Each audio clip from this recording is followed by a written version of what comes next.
You ask Tiger to solve. This deals with linear equations with one unknown. The final result is x equals 6.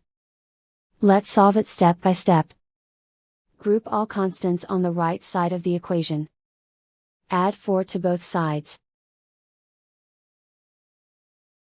Simplify the arithmetic.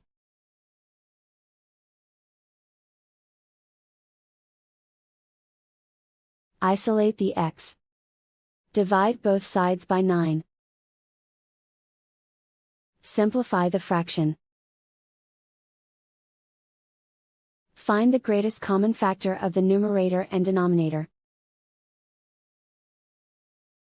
Factor out and cancel the greatest common factor.